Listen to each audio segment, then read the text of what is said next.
Bienvenue chers amis au cœur de l'émission Homo Micro. Homo Micro, l'émission qui se prend en mots. Au cœur de la culture LGBT, QI+, Brahim Naik Balk, entouré de ses chroniqueurs, inonde de couleurs les ondes depuis 2004.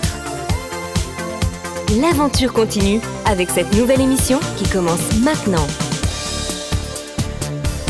Bonjour à toutes et à tous, nous sommes le lundi 8 mai et nous retrouvons Nathan Hilero pour des rediffusions invitées. Oui, bonsoir Brahim et bonsoir chers auditeurs et chères auditrices. En général, on va vous appeler comme ça bien sûr puisque vous êtes les auditrices d'Homo Micro et bienvenue pour cette nouvelle rediffusion, en tout cas, et ce podcast du 8 mai qui va être rediffusé bien sûr mercredi prochain. On va aborder bien sûr plusieurs invités qui sont venus dans l'émission. Et puis d'ailleurs, Brahim, au final, tu vas la garder cette parole puisque tu vas interviewer un certain Didier Reynaud qui va nous parler des 10 ans de la PMA, un sujet d'ailleurs qu'on avait vu avec Nicolas Rivilli. En parlant de chroniqueurs aussi, nous allons avoir prochainement, en tout cas juste après ton interview Brahim, nous allons avoir l'interview de Marius Lamotte, un danseur étoilé par Jean-François Carvizic. Et enfin, nous allons finir avec Nicolas Rivilli qui va interviewer et qui avait reçu il y a à peu près 2-3 semaines de ça, Lou et Carole qui sont organisatrices de l'association Monts et Merveilles. Bonne émission à tous et nous on se retrouve tout à l'heure, juste après l'interview, pour la musique. Voici le résultat du scrutin. Suffrage exprimé 566. Non, pardon. Vous voyez l'émotion matin, moi aussi. Votant 566. Suffrage exprimé 556. Majorité absolue 279. Pour 331, contre 225. Après 136 heures et 46 minutes.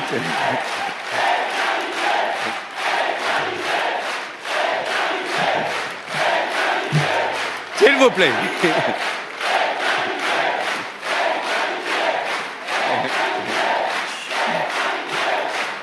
Mes chers collègues, après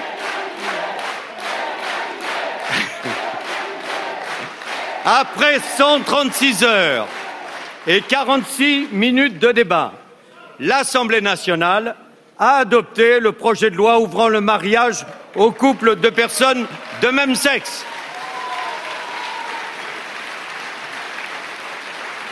Le mariage pour tous, c'était il y a 10 ans déjà. Peut-être que vous ne vous en souveniez plus, mais le 23 avril 2023, la loi ouvrant l'adoption et le mariage aux couples de même sexe était votée à l'Assemblée nationale. Homo Micro, pour l'occasion, est fier d'être partenaire d'une exposition inédite, audio virtuelle, réalisée par notre ami Didier Reynaud, que vous pourrez retrouver sur le site www.conseilequitable.com. J'ai aussi le plaisir de l'accueillir aujourd'hui pour nous en dire un peu plus sur ce sujet, pour nous présenter l'exposition. Salut Didier, comment ça va? Merci d'être là avec nous. Et quel temps fait-il à Bruxelles? Il ne fait pas très beau comme souvent. Ouais. Merci pour votre accueil et bonjour à tout le monde. Alors Didier, merci d'être là encore une fois, vraiment, c'est avec émotion que j'assure cet entretien avec toi. Ce n'est pas la première fois que tu es avec nous, d'ailleurs il y a 10 ans tu étais déjà venu ici pour nous parler d'un produit militant, équitable et bio que tu avais lancé pour le mariage pour tous, un rhum qu'on avait bu avec plaisir et j'ai dû même exagérer à ce moment-là, je me souviens, comme je ne sais pas toujours me maîtriser dans ce domaine, et modération bien sûr. Oui, c'est bien ça, c'est bien 10 ans, hein, oui, Didier. C'était déjà il y a 10 ans. Ouais. On en parlera peut-être après, mais effectivement. Ouais.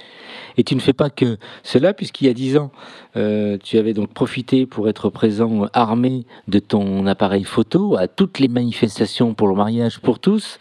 Si j'ai bien compris, c'est pour célébrer l'anniversaire que tu t'es imaginé organiser une exposition que tu as fait de manière virtuelle. Alors, à nos auditeurs, dis-nous un peu, en te connaissant un peu, pas encore, est-ce que tu peux nous dire d'abord, te présenter assez rapidement? Moi, je te connais assez bien, mais nos auditrices et auditeurs.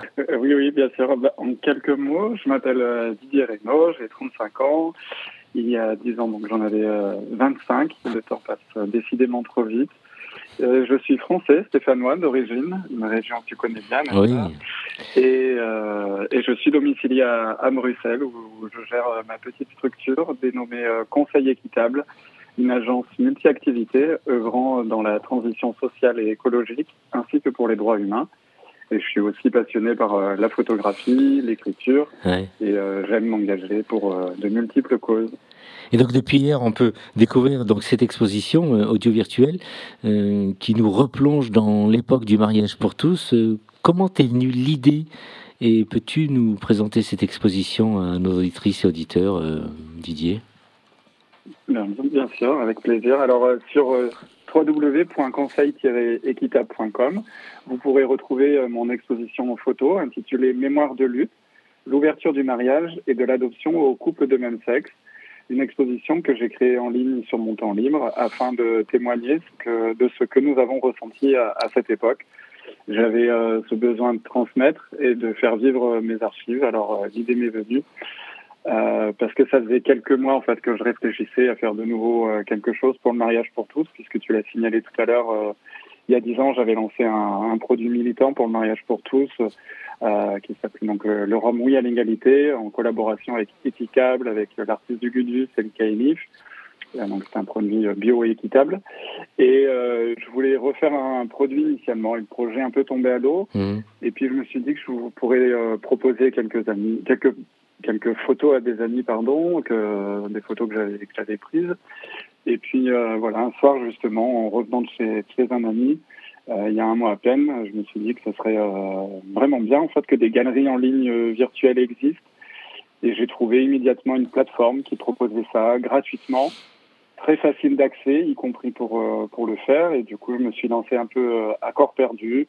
J'ai découvert qu'on pouvait rajouter des descriptions aux photos, de l'audio. Tout s'est emballé. Je me suis pris au jeu et j'y ai passé toutes mes soirées et mes week-ends. Ouais. Et je me suis éclaté en fait. Et de fil en aiguille, l'exposition a pris vie.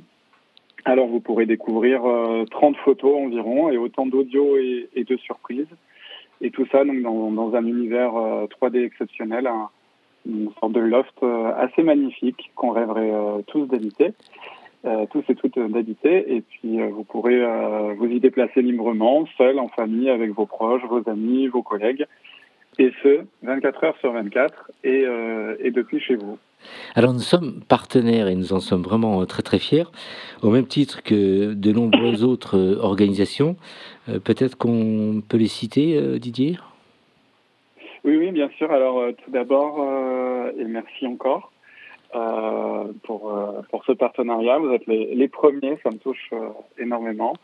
Parmi les autres partenaires que je remercie, il y a Committed, média qu'on ne vous présente plus, c'est sans doute un des médias LGBT écrit le plus sérieux et engagé. Et d'ailleurs, un petit coucou à Christophe qui était là tout à l'heure. Il y a aussi Rouge Direct, c'est le collectif qui lutte contre l'homophobie dans le foot, une cause qu'on partage en commun, toi et moi, Brahim. Et puis, parce que je pense que cette lutte, elle est primordiale. Alors, il y a aussi France TV pour toutes et tous. C'est l'association des salariés LGBT du groupe France Télévisions. Et un petit coucou à Dan au passage.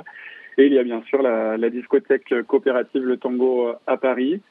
Et enfin, il y a d'autres partenaires type DreamAct, une plateforme de produits éco-responsables qui m'a accompagné dans la réalisation de produits dérivés. Et Plante C, une organisation belge qui m'accompagne aussi dans la compensation carbone avec laquelle on étudie la meilleure façon d'estimer mon bilan carbone de l'exposition afin d'être cohérent. Et puis, bien sûr, il y a Mémoire minoritaire, une association basée à Lyon qui œuvre pour la transmission et la préservation des mémoires LGBTQI+, et que je soutiendrai financièrement en reversant 10% des bénéfices de l'exposition, notamment par la vente de photos de tirages d'art numérotés que vous pouvez acquérir sur mon site, conseil-équitable.com, et découvrir, bien entendu, dans l'exposition. Et ce financement...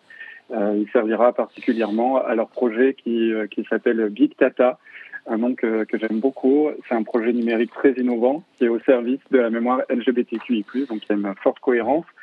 Et puis, si jamais vous voulez être partenaire de l'exposition, contactez-moi, ce sera avec plaisir. Très bien, merci. On va faire vite parce que je voudrais pas. Il faut que tu t'exprimes absolument sur tout, Didier. À présent, j'aimerais que tu nous dises maintenant, que tu nous en dises un peu plus sur les photos et sur ce fameux audio. On peut peut-être décrire quelques photos qui t'ont marqué. Et puis, je ne sais pas, écouter un audio si tu veux pour qu'on se rende compte un peu de ce magnifique travail que tu as réalisé. Ok, avec plaisir. Je vais vous raccourcir un peu l'exposition en vous en parlant comme ça, mais vous irez la voir. Il y a beaucoup de photos de manifestations, évidemment. On peut dire que c'est des photos de rue. Il y a des photos de manifestantes et manifestants, bien sûr, avec des pancartes drôles ou émouvantes, des personnes qui sourient, des gens qui s'embrassent. Il y a des gens qui rigolent, il y a des drapeaux qui flottent, des parapluies aussi, beaucoup. Car je ne sais pas si vous vous souvenez, mais il avait beaucoup plu lors des manifs pro-mariage. Il y a des photos insolites en mouvement et l'expo est organisée de manière chronologique avec des audios, des extraits de discours et il y a aussi en petit bonus quelques personnes invitées qui sont venues témoigner, que ce soit des artistes, des militants, du monde associatif, voire politique, comme par exemple Erwan Binet qui était le rapporteur de la loi à l'Assemblée nationale et qui nous a fait en fait un petit audio. Ouais. Alors on a justement sélectionné donc un audio. Est-ce que tu peux nous décrire la photo qu'on s'apprête à entendre, Didier ? Oui, bien sûr. Alors il s'agit d'un jeune homme qui est près de la Bastille. Il est au téléphone et il tient une pancarte. Il a l'air très pressé ou très pris dans sa conversation, ou les deux. Et sa pancarte est très drôle. Je vous en dis peut-être pas plus, et peut-être qu'on peut écouter directement l'audio. Ce jeune homme pressé au téléphone et accroché à sa pancarte m'a beaucoup amusé. Tel un gage ou une promesse, les mots inscrits sur son affiche semblaient refléter sa pensée, telle une bulle dans une bande dessinée. Vous nous faites des homos, nous vous ferons des hétéros. Simple, drôle, percutant et synthétisant exactement toute l'absurdité de la situation dans laquelle nous étions et des flots d'homophobie que nous recevions. En un sarcasme bien pensé, ce militant résumait tous nos combats et toutes les craintes infondées que nous nous prenions. Il semblait dire « Laissez-nous fonder une famille, promis, on vous fera des hétéros, soyez rassurés, si là était votre crainte. » Oui, alors sa pancarte était donc en effet très drôle et même émouvante. C'est du bon sacrasme en effet. Alors Didier, je crois que l'on approche de la fin de l'interview. J'ai eu l'occasion de visiter et parcourir cette exposition dès le début, dès sa construction, et j'ai trouvé ça vraiment bien. Il y a des musiques classiques qui accompagnent les audios. C'est vraiment un plaisir. Je ne peux que vous encourager à la visiter. Et en plus, je vois que tu as rendu cette exposition très cohérente en termes de diversité d'images. On se rince l'œil aussi, je trouve ça bien. Et qu'il y ait aussi des réflexions sur l'écologie, et ça c'est vraiment ton truc, dans ton exposition, et même en même temps je ne suis pas surpris de toi, aussi bien pour la compensation, je dirais, carbone, et aussi en partie, d'après ce que j'ai compris, et pour les petits produits dérivés qui sont très mignons et éco-responsables. Est-ce que tu veux nous partager une pensée qui nous donnerait envie d'aller voir tout ça, Didier ? Oui, alors sans parler d'aller voir juste voir mon exposition, j'aimerais en profiter en fait tout simplement, c'est un peu le but de l'exposition, en faire de même. Et je peux aussi vous accompagner avec ma structure si vous le désirez. J'ai trouvé en fait cet exercice très sympa. C'est ma deuxième expo. La première, elle portait en fait sur le commerce équitable. Et en fait, j'ai trouvé que le principe reposant sur une visibilité forte, une accessibilité à toutes et tous, ça permettait vraiment de s'exprimer comme on le veut. Alors du coup, n'hésitez pas, c'est un peu ça que je souhaiterais vous dire. Et évidemment, si vous voulez acquérir des petits souvenirs ou faire un don ou prendre part donc au financement d'une association et d'un projet LGBT lié au numérique, j'en serais ravi. Et puis j'en profite aussi pour vous remercier encore toutes celles et tous ceux qui m'ont accompagné, comme mes parents bien sûr, et mes proches et mes amis, tous les partenaires. Et puis celles et ceux qui m'ont prêté leur voix, et puis surtout toi, Brahim, pour ton soutien très très fort. Merci en tout cas, c'est normal, surtout quand on te connaît. Je sais que tu es un très très grand travailleur. On souhaite vraiment une réussite à cette exposition là. Tu peux nous rappeler un peu où on peut la trouver et nous dire un peu comment nos auditrices et auditeurs peuvent se rendre compte de ton travail, et c'est un travail bien sûr d'artiste. Merci, je me sens flatté.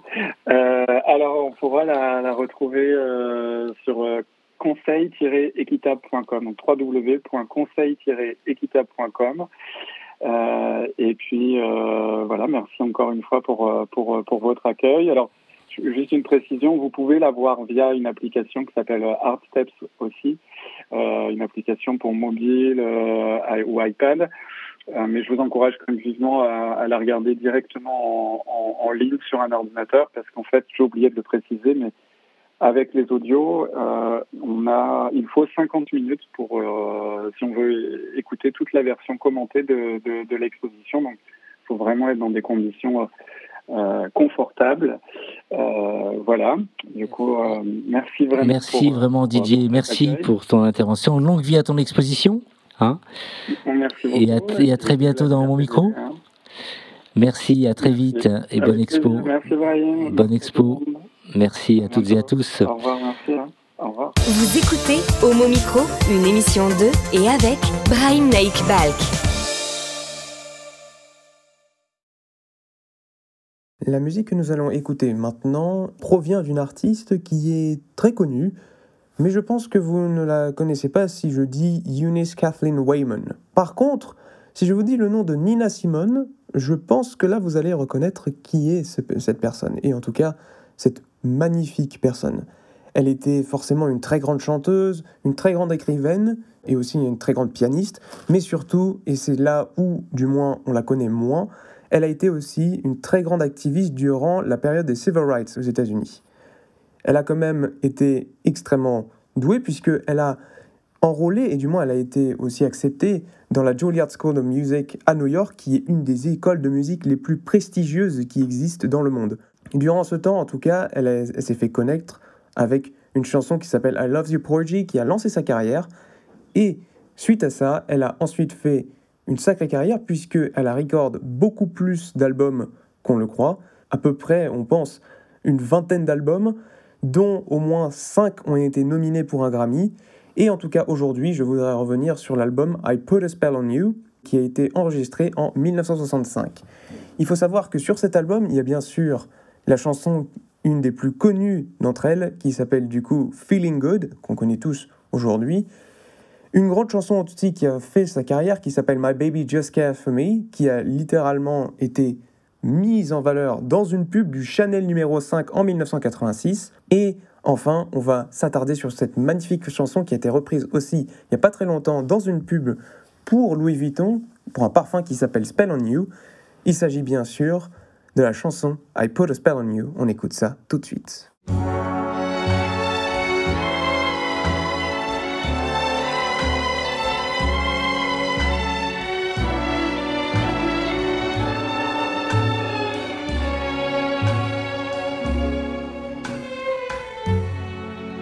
Put a spell on you.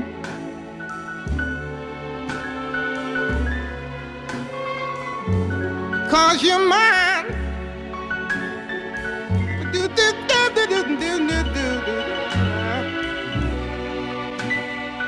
You better stop the things you do. I ain't lying.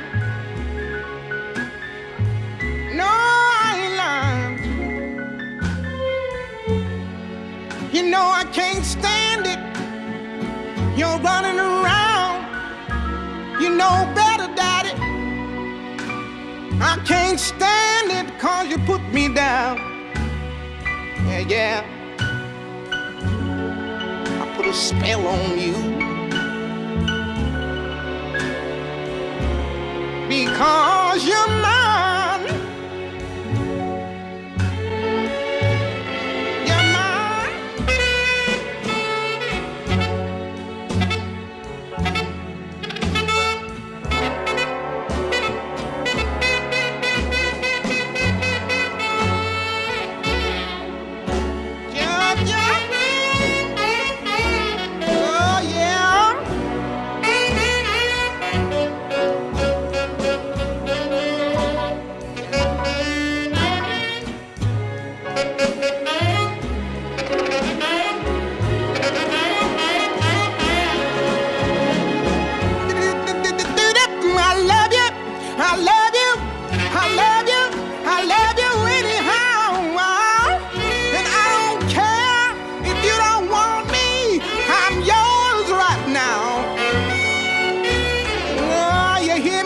put a spell on you.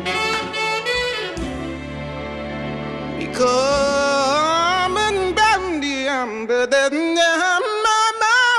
you're mine.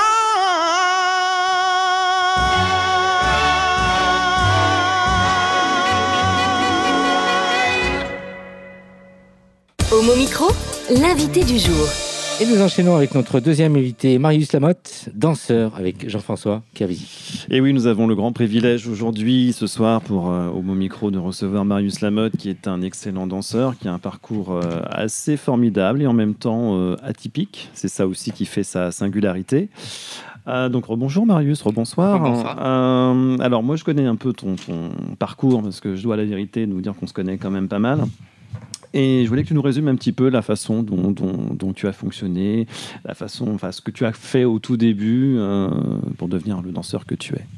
Alors au début, c'est surtout, j'ai commencé la danse avec une formation classique, cours de danse classique avec tout le parcours habituel. Voilà, les différents enseignements que tu as pu suivre. C'est ça, les différents établissements aussi qui proposent une approche différente de la danse. Donc oui, je me suis concentré vraiment sur le classique, la danse classique. J'ai eu aussi l'opportunité de faire un peu de contemporain avec quelques cours. Et puis là, récemment, c'est la danse baroque. Voilà, Alors, avant d'aborder ce sujet de la danse baroque qui est assez particulier parce qu'aujourd'hui on voit quand même que la danse baroque revient, ce qui n'était pas gagné il y a encore quelques années. Mais je voulais revenir sur juste un petit point. Quelles ont été tes motivations Est-ce qu'il y a eu une évidence en gros assez jeune pour toi? Alors oui, j'ai toujours été attiré par l'art et tout ce qui est lié à la culture. Et c'est vrai qu'en regardant des danseurs, que ce soit à l'opéra ou dans ma famille, il y avait des personnes qui faisaient de la danse, donc ça m'a toujours intéressé de voir le travail qui était fourni, le travail aussi à deux, ce qu'on appelle le pas de deux, les prouesses techniques chez les garçons, qui étaient très intéressantes visuellement. Donc je me suis toujours dit, j'aimerais le faire, j'aimerais l'apprendre, j'aimerais le pratiquer, etc. J'aimerais en être, en fait. Voilà, c'est ça. C'est vraiment la danse est venue à moi très naturellement. Et donc, maintenant, c'est vraiment tout le sens de ma vie. Et c'est la danse et la danse. C'est important, ça, parce que quand on débute, quand on cherche sa voie et quand on veut être artiste, parce que Simon ne me contredira pas là-dessus, c'est important d'avoir cette philosophie-là, en fait. C'est-à-dire que pour toi, ça a été la danse, tu as commencé tout petit et tu n'as jamais dérogé à ta règle ni à ton choix. Donc il y a quand même une philosophie aussi derrière tout ça. Tu t'exprimes pas par les mots, tu ne t'exprimes pas par l'écrit, encore que je sais que tu écris, mais tu t'exprimes par le corps, en fait. C'est ça. Après, bien sûr, la vie fait qu'on a des expériences plus simples et plus agréables. Il y en a qui sont plus difficiles. Donc là, bien sûr, dans le parcours d'un danseur, on a souvent des difficultés qui nous font qu'on on se pose la question de si on arrête ou pas. Mais moi, à chaque fois, j'ai essayé de rebondir sur chaque difficulté. Et c'est pour ça que je continue de danser. Et c'est vrai que ça m'apporte... j'arrive à me sentir bien, en fait, en dansant, voilà. En existant sur scène. C'est ça. Okay. Est-ce qu'il y a par rapport à ce parcours, est-ce qu'il y a des artistes, des danseurs ou pas, il peut y avoir d'autres aussi artistes, d'autres musiciens qui t'ont inspiré, ou des chorégraphes plus largement? Alors, c'est vrai que je me concentre beaucoup sur l'Opéra de Paris parce que j'en ai vu beaucoup. Il y a Hugo Marchand, Germain Louvet. Voilà. Après, il y a d'autres danseurs à l'étranger, par exemple, Denis Cherevishko. Puis il y en a d'autres dans d'autres compagnies, en Écosse, en Hongrie, aux Pays-Bas, etc.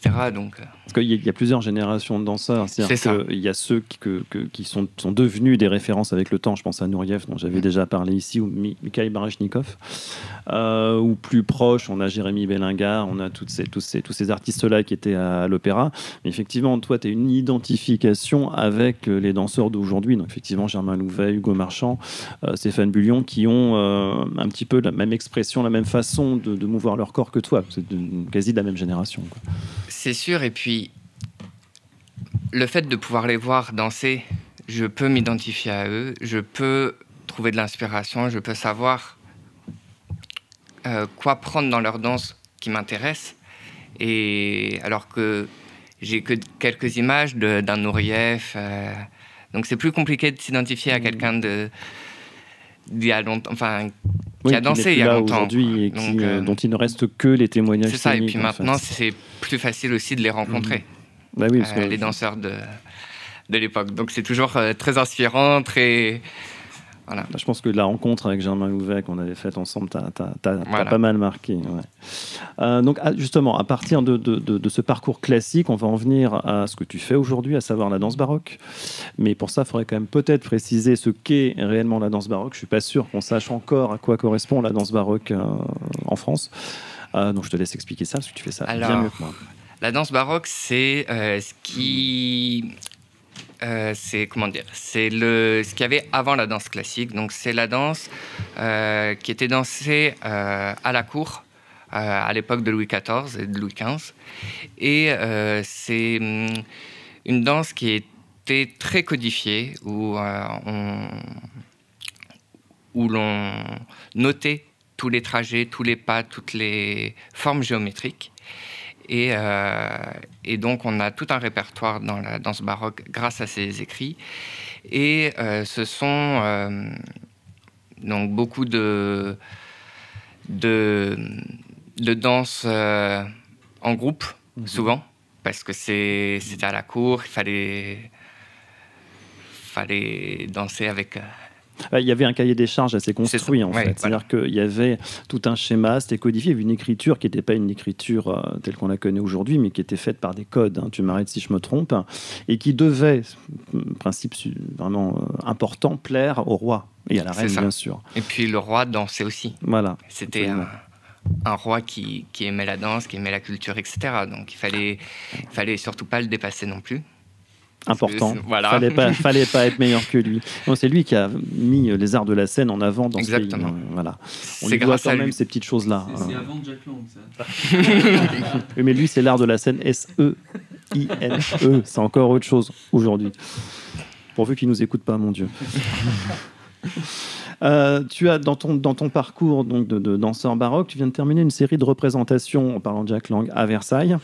Exactement. Est-ce que tu peux nous en parler un petit peu? Alors c'était pour justement la période de Noël, des fêtes de fin d'année, et on a fait un spectacle qui s'appelle Le Parcours du Roi, où on faisait 6 fois par soir un spectacle de 15 minutes.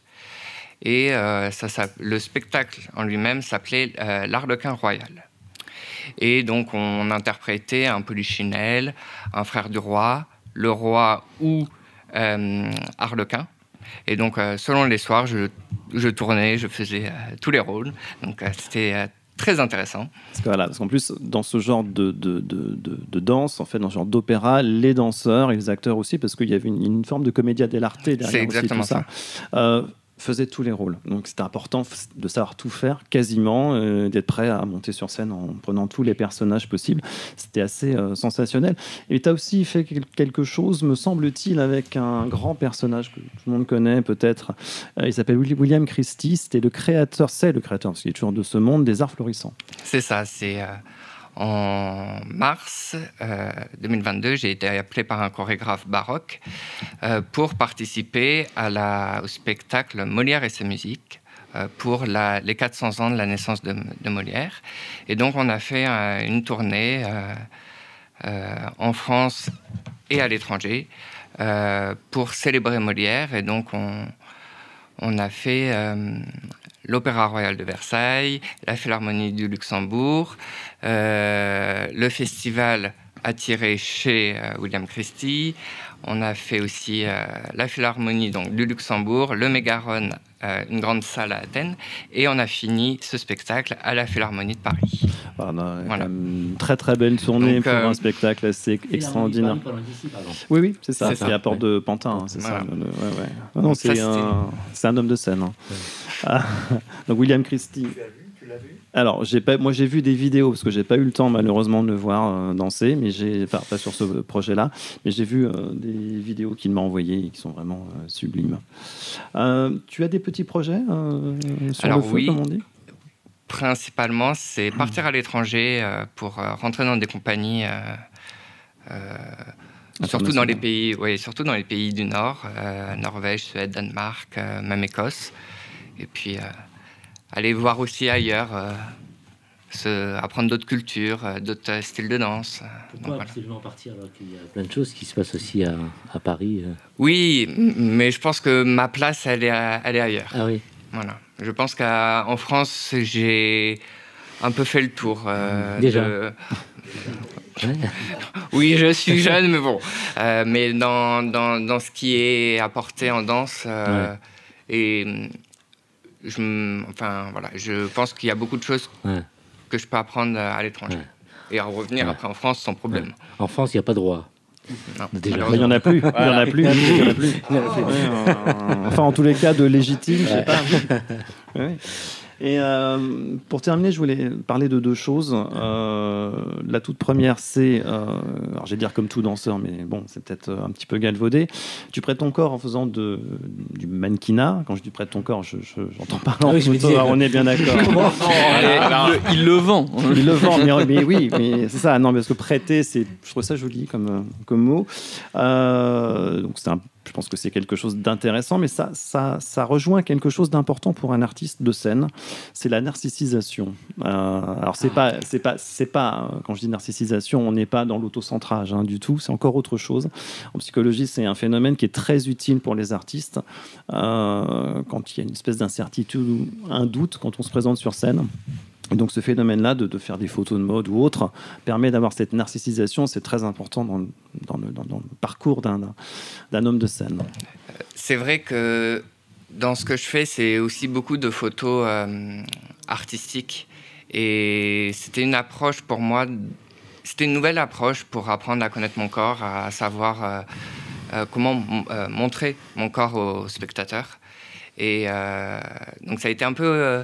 je ne veux pas dire une thérapie, mais d'apprendre à donner à celui qui voit ce dont j'ai envie et ne pas passer vraiment que par le mouvement. Je voulais apprendre à toucher un peu à toutes les palettes et voilà. David, tu voulais intervenir ?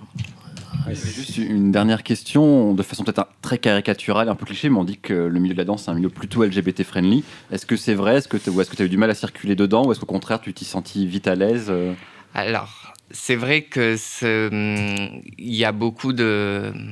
Enfin, dans le monde de la danse, il y a beaucoup de gays, etc. Mais moi, j'aime beaucoup essayer de casser tous les clichés qui sont associés au monde de la danse. On en a tellement. Surtout quand on commence petit, on est confronté à ça. Et ce que j'essaye, c'est de casser tous ces clichés. Et donc, moi, j'essaye de dire, il y a des gays, il y a des hétéros, il y a de tout. Et si tout le monde peut se faire plaisir à danser, etc., voilà. Donc, si je comprends bien, tu es le seul hétéro dans le milieu de la danse. Non. Oui, dernière. Oui, j'avais juste une toute petite chose à dire sur le don du sang, parce que Marius milite pour que le milieu LGBT puisse donner son sang. Voilà, je ne sais pas si on a le temps d'en parler un peu plus longtemps, mais ça va faire juste mal. Mais je voulais juste en parler pour lui, et puis peut-être qu'on reviendra là-dessus. Merci d'avoir répondu à l'invitation. Merci à vous. Donc on parlait de corps tout à l'heure, tout ça. Tu as fait exprès de venir en bleu de travail, comme ça tu es sûr que personne ne te regardera. Non, j'ai pas fait ça. Merci d'avoir répondu. Toujours ce petit supplément d'âme à l'émission. Merci d'avoir répondu à l'invitation, Marius, et tu restes avec nous pour la suite de l'émission. Avec plaisir. Merci aussi à Jean-François. Merci. Qu'est-ce que tu nous proposes comme morceau? Alors, je vais vous proposer une excellente saxophoniste américaine qui s'appelle Lakecia Benjamin. Elle est très jeune. Elle fait un jazz, soul, hip-hop très intéressant. Le morceau que l'on va passer, que Nathan va vous passer, s'appelle American Skin et elle sera, c'est important de le préciser, le 29 et 30 mars au Duc des Lombards. C'est parti. On écoute. Revolutionary hope resides precisely among those women who have been abandoned by history. This is not the way things are supposed to be. This might be the way they are now, but they are not supposed to be this way. I truly believe, and men should applaud this, that this is the era of women.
Homo Micro, l'invité du jour. Et bien sûr, nous sommes avec Nicolas Riviti.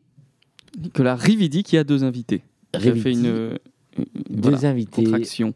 Et quels sont les invités, Nicolas? Eh bien, écoute, ce soir, nous allons parler de sexualité des femmes, lesbiennes, trans, et je suis ravi pour ça d'accueillir Lou et Carole, qui sont les organisatrices des soirées ou ateliers, je ne sais pas si c'est le bon terme, Monts et Merveilles. Voilà, donc on va passer un peu de temps ensemble et je suis assez heureux qu'on puisse parler aussi de ces sujets-là qui sont souvent absents de notre émission. Ouais. Et je pense que c'est important de mettre le focus dessus. Donc merci à vous deux d'avoir accepté cette invitation et cette interview. Merci d'avoir répondu à l'invitation. Alors, on va peut-être rentrer tout de suite dans le vif du sujet. Comment cette idée est venue? Comment tout ça a commencé? J'ai cru comprendre même que le premier confinement avait été un accélérateur de ce projet-là. Alors, est-ce que vous pouvez nous en dire un petit mot? Alors, exactement. En fait, pendant le confinement, il n'y avait plus rien pour les Gwyn, plus de soirées, etc. Et on s'est rencontrés avec Carole sur OkCupid avec une même envie, c'est remettre la sexualité au cœur des soirées lesbiennes. Et donc finalement on s'est dit, Carole venait plutôt du milieu libertin et moi du milieu BDSM, mais on avait vraiment souffert d'être entourés par des mecs cisgenres qui fétichisaient les lesbiennes et qui nous empêchaient finalement de pleinement profiter des soirées. Et c'est là qu'est née en fait l'idée de faire une soirée dédiée, regroupant la fête et le sexe. J'ai rien à rajouter. Carole, du coup, toi, ton parcours, Lou disait que tu venais du libertinage et tout. Tu peux nous en dire un mot? Et puis, ce qui a motivé aussi pour toi l'idée de se lancer dans ce projet-là? Oui, bien sûr. Alors, moi, en fait, pendant de nombreuses années, j'allais dans des clubs échangistes, mixtes. Et en fait, je me rendais compte que ça ne me correspondait pas Parce que tout simplement, toutes les 2 secondes, je me faisais emmerder par un mec cis. Et du coup, c'était un peu compliqué pour profiter. Et pendant le confinement, j'ai souhaité, dans un premier temps, me faire des nouveaux potes. Et c'est là que j'ai rencontré Lou. Et en fait, je me suis dit, ça peut être vraiment une super idée. Et avant de mettre en place les Monts et Merveilles, j'ai organisé une soirée de mon côté, une soirée BDSM mixte. Et là, je me suis dit, ouais, non, c'est vraiment plus possible. En fait, c'est pas ça que je veux. Et là, je me suis dit, il faut vraiment qu'on fasse quelque chose. Et c'est de là qu'est né les Monts et Merveilles, parce qu'ensemble, on s'est vraiment motivés. Moi, je me suis vraiment sentie, mais pas à ma place, avec cette dernière soirée mixte que j'ai faite. Et la suivante, ça a été les Monts et Merveilles. Voilà. Et donc ça a tout de suite commencé dans des appartements, en fait, dans des lieux privés, avant d'être quelque chose de plus ouvert? Oui, exactement. En fait, au départ, c'était dans une maison privée où vivait Carole. Et on s'est aussi dit, finalement, comment faire que les lesbiennes se sentent à l'aise avec cette idée de sex party, puisque c'est beaucoup moins commun dans le milieu lesbien que dans le milieu gay. Il n'y a pas les saunas, il n'y a pas les backrooms. Et donc, au départ, on a vraiment joué le truc de manière assez discrète, en appelant ça soirée érotique and chill. Et on s'est dit, peut-être que ça va plus motiver et on va progressivement amener les participantes et participants. Donc je rappelle que c'est ouvert nos soirées aux femmes cisgenres, aux femmes trans et aux hommes trans, à donc pouvoir déjà, dans un premier temps, parler de sexualité, voir des shows, parce qu'à chaque fois, pour chaque soirée, on a des performances, des lectures érotiques, des shows de lap dance, et ensuite proposer des ateliers BDSM, des ateliers qui mènent vers l'orgie, des ateliers danse, et ensuite un peu un moment plus libre. D'accord. Et du coup, alors comment ça se passe? C'est-à-dire que nous sommes le jour de la soirée. Qu'est-ce que les participantes et participants vont pouvoir trouver, vont pouvoir faire? Voilà, comment ça se déroule? Alors, en fait, pendant à peu près 1 an et demi, ça s'est déroulé dans la maison. Donc, c'était toujours un peu le même genre de déroulement. Donc, en fait, dans un premier temps, on accueillait les personnes, on faisait visite de la maison et les différents espaces. Il y avait toujours des différents espaces, c'est-à-dire une chambre BDSM, une chambre love room, une chambre orgie et une chambre chill, où la sexualité n'était pas autorisée. Il y avait aussi un espace danse, parce que danser, c'est hyper important pour nous. Et donc, en fait, pendant 1 heure, on accueillait, on présentait les lieux. En quelque sorte, on prenait par la main toutes les personnes qui ne connaissaient pas. Et justement, grâce à ça, les gens en parlaient. Il y a eu beaucoup de personnes qui en ont parlé à d'autres, parce qu'on essaye vraiment d'être le plus safe possible. Ensuite, on faisait une présentation avec les pronoms. Et on commençait à parler de la programmation. Il y avait vraiment une programmation où, en fait, à telle heure, si tu veux participer, il y a un atelier. À telle heure, il y a une performance de prévue. À telle heure, il y a... Enfin, voilà. Donc, voilà, ça, c'était dans un premier temps. Et en fait, ça pouvait se passer soit la journée, ça pouvait se passer le dimanche, ça pouvait se passer le samedi, le vendredi soir. Ça dépendait des formats, en fait. D'accord. Alors, il y a un truc, moi, qui m'a pas mal intéressé en préparant cette interview, c'est le fait que, après la maison, du coup, vous avez aussi été reconquérir, entre guillemets, des lieux qui sont d'ordinaire des lieux d'orgie gay, et vous les êtes réappropriés pour organiser vos soirées. Déjà, comment est venue l'idée? Parce que je suis pas sûr que ce soit tout à fait trivial, en fait.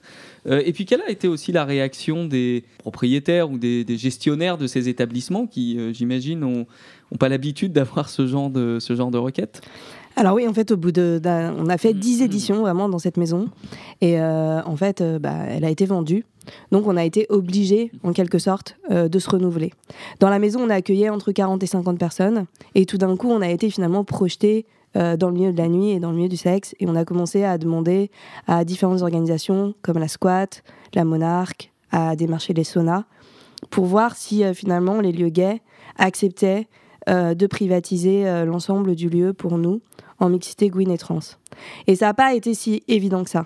Parce que justement, les gérants de ces lieux pensaient que les lesbiennes ne viendraient pas, ou n'allaient pas faire du sexe, allaient par exemple trop danser, trop faire de bruit, et que ça n'allait pas prendre.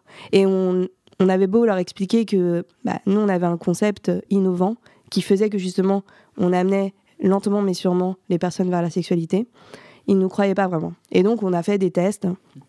Au départ, au sein de la Monarque, on avait une backroom dédiée, avec un atelier backroom, pour expliquer aux lesbiennes les codes, en fait. Comment se passe le consentement quand il est non-verbal. Parce que dans une backroom, finalement, une des règles, c'est de ne pas parler. Et ça, les lesbiennes n'ont pas du tout l'habitude de pratiquer le sexe comme ça. Donc, c'était pour sensibiliser. On a fait un atelier drag king et on a demandé à chaque participant de se mettre dans la peau d'un mec cis-gay et de prendre une posture dans la backroom, le voyeur, la personne habituée, etc. Et ça a extrêmement bien marché. En fait, ça a permis aux gens de se dépasser en jouant un personnage. Et du coup, voilà. Donc ça, on a commencé à 70 personnes. Et puis, après, ça a grossi. Et on a fait des soirées dans un sauna. Là, on a atteint 180 personnes la dernière fois. Oui, du coup, vous pensez qu'il y a une autocensure aussi sur ces pratiques-là de la part des femmes, parce que tout un tas de choses, la pression sociale, la pression historique, l'intériorisation aussi d'un certain nombre de discriminations. Comment est-ce que vos soirées aussi, vos événements peuvent aider à dépasser cet état de fait En fait, il est clair que nous, on n'a pas du tout l'habitude, justement, on n'a pas du tout les mêmes codes déjà, mais si on n'a pas les mêmes codes, c'est peut-être parce que justement, on n'a pas pu s'exprimer. Donc du coup, nous, en fait, on essaye de se réapproprier tout ça. Et pour ça, on met en place d'autres codes où justement les ateliers, les activités qu'on va proposer, ça va permettre de se rencontrer et de créer quelque chose. Parce que finalement, par exemple, dans des saunas gays, apparemment, ça peut aller très vite. C'est un regard et puis on y va. Nous, on passe pas... c'est pas tout le temps comme ça. Mais nous, c'est vrai que ça marche plutôt bien, les activités, les ateliers, où justement on crée quelque chose et ensuite les personnes font ce qu'elles veulent. Je pense que peut-être on peut expliquer de plusieurs façons cet état de fait. Déjà, il y a au niveau historique, il y a vraiment une façon de draguer et d'occuper aussi l'espace public qui est très différente chez les gays ou chez les lesbiennes. Cette idée de drague dans les pissotières qu'il y avait dès le début du 19e, 20e siècle. Dès l'invention de la pissotière. Dès l'invention de la pissotière, voilà. Et aussi de pouvoir aller dans des parcs, de pouvoir de faire du sexe outdoor. Ça n'a jamais existé chez les lesbiennes, tout simplement parce que la rue n'était pas un espace autorisé pour les femmes, ou en tous les cas dangereux pour les femmes, encore aujourd'hui, et que du coup ça n'était pas un espace qui pouvait être sexualisé. Et ça, je pense que ça, même si ça fait très longtemps, ça marque encore la façon dont se construisent les jeunes gays et les jeunes lesbiennes. Moi, je sais que j'ai commencé mes premières soirées dans les soirées gays à 16 ans, et j'étais en observateur d'un de mes meilleurs potes, et quand je suis arrivée après dans les soirées lesbiennes, j'ai dit « Où est la backroom ?» Et tout le monde m'a regardée. Et il n'y en a pas, en fait. Et je ne comprenais pas. Mais vraiment, ce n'est pas dans la culture lesbienne. Et ensuite, une autre explication, c'est tout simplement la lesbophobie et les clichés qui persistent et qui disent qu'entre lesbiennes, ce n'est pas vraiment du sexe. Et finalement, je pense que même les lesbiennes l'intériorisent, puisque c'est ce qu'elles ont entendu toute leur enfance, leur adolescence. Et quand on arrive finalement à avoir sa première copine, ses premières relations, je pense qu'on a toutes les lesbiennes a besoin un peu de prouver. Ah si, c'est vraiment du sexe, même s'il n'y a pas de pénis, même s'il n'y a pas de pénétration, mais il y a toujours une lutte.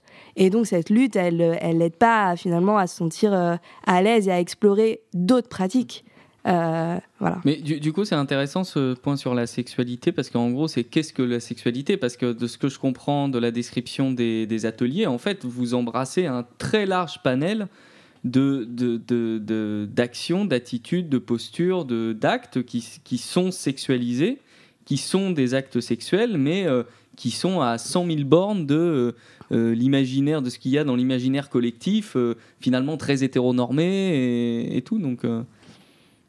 Exactement, en fait, nous vraiment les ateliers, ça va du slow sex, de la sexualité sacrée où on peut passer des heures immobiles juste à se regarder, à des pratiques comme des aiguilles, des bougies, à aussi des pratiques de méditation qui durent 3 heures et qui mènent à l'orgie, vraiment, et à aussi des partages de fantasmes, par exemple écrire ces fantasmes sur un bout de papier et les lire à haute voix et du coup faire surgir, et tout ça on le met en fait finalement dans l'idée de partager un érotisme et partager de la sexualité.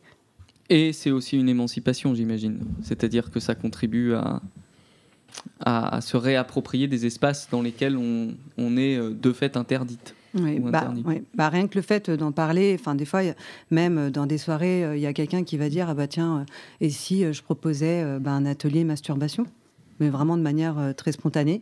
Rien que le fait de proposer ça, et puis que finalement, ça regroupe des personnes qui vont se masturber. Et voilà, il n'y a pas de but précis à part partager un moment comme ça et faire ce qu'on a envie de faire dans le consentement.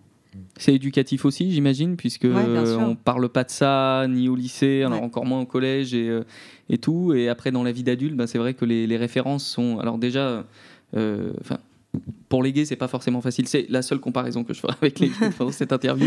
Pardon, mais du coup, j'imagine aussi que pour les lesbiennes, parce que c'est tu davantage, c'est encore plus difficile d'avoir accès à de l'information, même de prévention peut-être aussi sur les MST. On va parler de papillomavirus après, donc... Il n'y a pas que ça comme MST, mais en tout cas, ça en fait partie. Exactement, en fait, dans la présentation qu'on fait, justement, dont parlait Carole à l'arrivée, et on l'a fait aussi dans les lieux, dans les clubs et dans les saunas, même s'il y a du bruit, même si on trouve toujours un endroit pour s'isoler et accueillir les participantes et participants, et justement leur parler de prévention. Nous, on met dans toutes les salles du lubrifiant, des gants, des préservatifs et en fait des manuels de prévention sexuelle, et aussi on fait de la prévention sur le consentement, on fait des petits ateliers autour de ça, et voilà, pour nous c'est indispensable, et c'est vrai qu'il n'y a pas forcément d'autres endroits où s'informer sur ces questions-là. Si vous étiez, par exemple, en tant qu'organisatrice de ces soirées face à Emmanuel Macron, qui est enlisé dans ses problèmes, donc on va lui en rajouter d'autres, parce que sur ces sujets, on ne peut pas dire qu'il est beaucoup avancé, qu'est-ce que vous lui diriez, en fait ? Qu'est-ce qui, pour vous, vous semble le plus important aujourd'hui sur cette question de la sexualité lesbienne à faire passer, par exemple, dans l'enseignement, dans la société, quelle serait la revendication, entre guillemets, qui vous semble... crucial aujourd'hui ?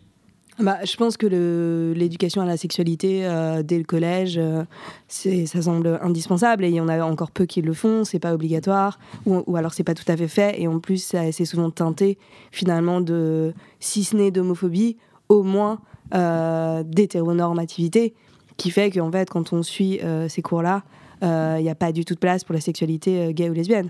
Donc finalement, on n'apprend rien. Et encore moins sans doute sur les questions trans, parce que du coup, vous avez une partie de votre public, vos participantes ou participants qui sont trans. Et du coup, pourquoi ces personnes viennent aussi, les motivations sont les mêmes, ou c'est d'autres motivations aussi, mais ces personnes se retrouvent dans les soirées que vous faites ? Je pense que la motivation qui est commune à toutes, c'est de faire des soirées liées à la sexualité où on s'est fait emmerder par des mecs cis, en fait, où il y a eu du rejet, que ce soit pour les femmes trans, pour les femmes cisgenres ou pour les hommes trans qui, quand ils vont dans les backrooms gays, subissent beaucoup de transphobie. Donc là, au moins, ils savent que c'est un endroit où ils vont pouvoir totalement vivre leur sexualité et sans être dérangés par des mecs cisgenres et agressés. Du coup, comment est-ce qu'on peut trouver vos soirées ? Alors voilà, admettons que je sois un ou une participante potentielle, j'ai entendu à la radio, voilà, ça m'intéresse, j'aimerais y venir, comment est-ce que je peux faire ? Alors, c'est simple, il faut nous ajouter sur Facebook. Parce qu'en fait, c'est pas si simple que ça finalement. Mais non, ce que je veux dire, il faut sortir et écouter les gens, parce qu'en fait, ça en parle beaucoup un peu partout en ce moment. Mais sinon, il suffit de nous ajouter sur Facebook. Et du coup, avec cet ajout, on peut nous ajouter la personne sur un groupe privé. En fait, il y a un groupe privé qui existe. Et sur ce groupe privé, qui est maintenant assez énorme, il y a beaucoup de personnes dessus. Et bien là, justement, il y aura toutes les infos. Mais il y a aussi une page publique. Mais il y a pas toutes les infos sur la page publique, mais du coup, vous pouvez trouver sur la page publique en tapant Monts et Merveilles. En tout cas, la page publique est une première porte d'entrée pour ensuite éventuellement aller vers la page privée qui, elle, regroupe les informations relatives aux soirées. Oui. On peut nous écrire sur la page publique. Comme ça, c'est un premier contact. Et aussi, depuis quelques temps, là, on a une adresse mail pour les gens qui n'auraient pas Facebook.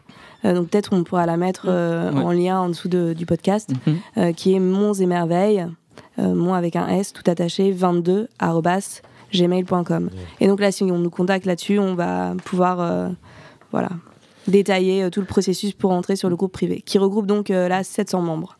Oh. Eh bien, merci beaucoup à vous deux. Je ne sais pas si vous avez quelque chose à rajouter, peut-être, qui aurait été omis dans les questions. Dernière chose, oui, en fait, notre prochaine soirée, c'est dimanche prochain, en journée, donc dans un format 14h-22h, et dans un appartement dont l'adresse est tenue secrète. On va refaire un plus petit format cette fois-ci pour plus d'intimité avec les espaces qu'on vous a donnés au départ. Et il reste encore 5 places. Donc, si vous voulez y participer. Une question que je peux venir Ah bah oui, t'as bien suivi, Brahim. Tu t'es arrêté à la première minute, c'est ça? Je crois que nous tenons la question con. Donc, les autres seront épargnés ce soir. Oui, évidemment, je déconne. Juste une petite question.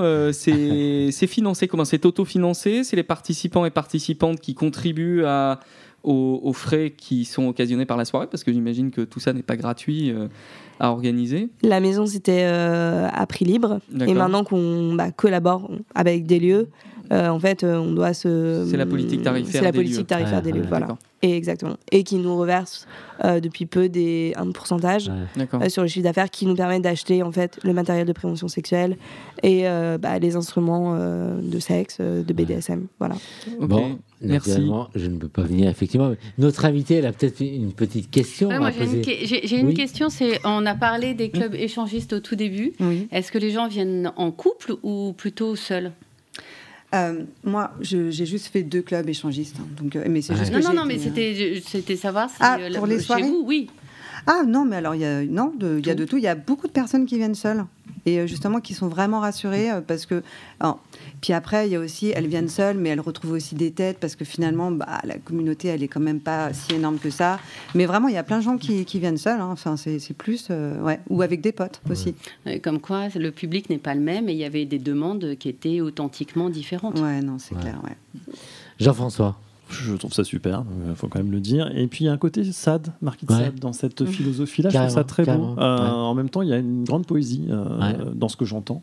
J'avais une question par rapport mais sans tristesse, ton SAD. Mais sans tristesse, évidemment, avec un E à la fin. Merci Cécile. De toute façon, un peu moins totalitaire aussi. Je savais bien que j'avais un bon sujet là. Non, j'avais juste une toute petite chose. Vous ressentez réellement une suprématie gay par rapport au lesbianisme ou pas dans le monde, enfin en France déjà. Bonne question. En France, oui, clairement. De toute façon, si on dénombre les bars, les clubs, les lieux de sexe, en fait, c'est du 1 pour 10. Hein.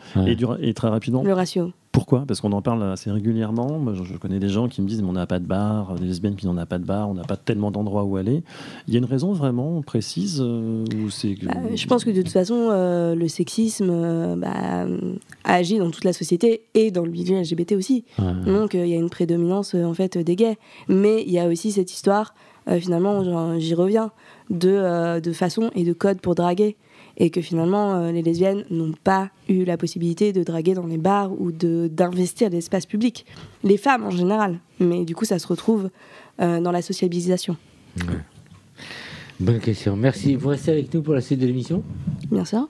Merci Nicolas pour cette présentation. Merci à eux et elles. Ouais. Comment tu les connais? Dis-nous un peu cette rencontre avec ces... Je les ai rencontrés. Ouais, bon, d'accord. Pas plus.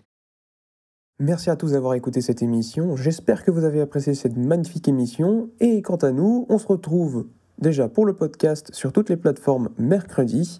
Et ensuite, en live et en direct, lundi prochain à 20h30 sur 106.3 fréquence Paris Pluriel. J'espère que vous serez nombreux à écouter. Portez-vous bien. Ciao, ciao. Hey! Oh non! Cette émission est maintenant terminée. Mais...